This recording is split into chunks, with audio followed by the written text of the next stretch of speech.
আসসালামু আলাইকুম। দূরদর্শন টিভি সংবাদে আপনাদের স্বাগতম। সাথে আছি আমি মেহেদি হাসান।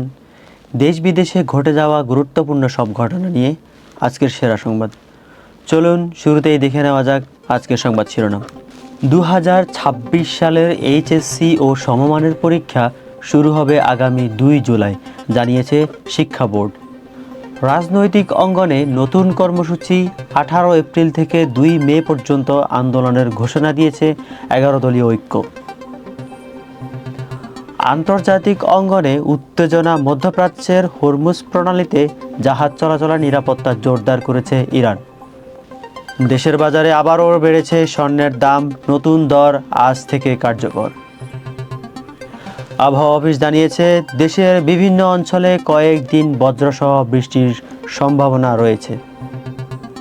কৃষিখাতে নতুন প্রণোদনা দেওয়ার পরিকল্পনা করেছে সরকার।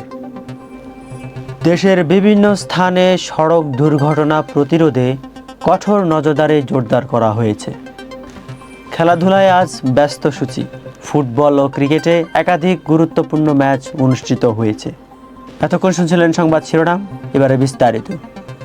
শিক্ষা সংক্রান্ত খবরে 2026 সালের উচ্চ মাধ্যমিক বা এইচএসসি ও সমমানের পরীক্ষা আগামী 2 জুলাই থেকে শুরু হবে বলে জানিয়েছে শিক্ষা বোর্ড। সংশ্লিষ্ট কর্মকর্তারা জানিয়েছেন, পরীক্ষার সুষ্ঠু আয়োজন নিশ্চিত করতে প্রয়োজনীয় সব প্রস্তুতি গ্রহণ করা হচ্ছে। পরীক্ষার সময়সূচি ও কেন্দ্র তালিকা নির্ধারণের কাজও প্রায় শেষ পর্যায়ে রয়েছে। রাজনৈতিক অঙ্গনে নতুন কর্মসূচি ঘোষণা করেছে 11 দলীয় ঐক্য।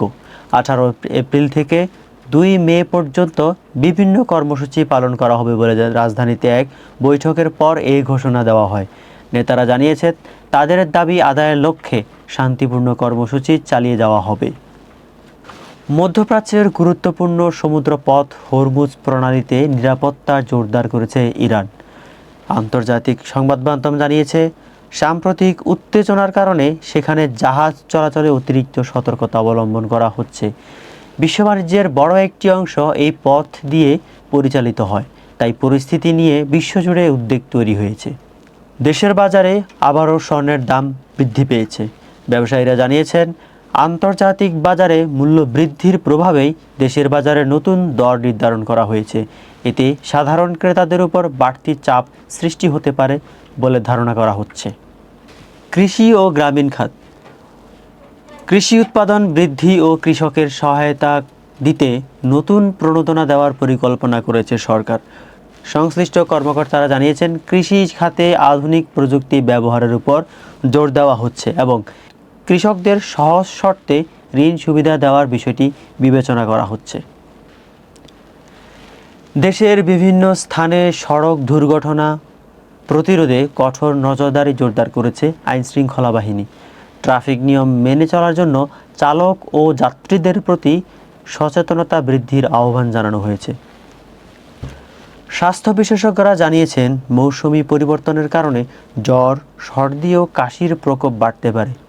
তাই সবাইকে পরিষ্কার পরিচ্ছন্নতা বজায় রাখা এবং প্রয়োজনীয় স্বাস্থ্যবিধি মেনে চলার পরামর্শ দেওয়া হয়েছে। আবহাওয়ার খবর।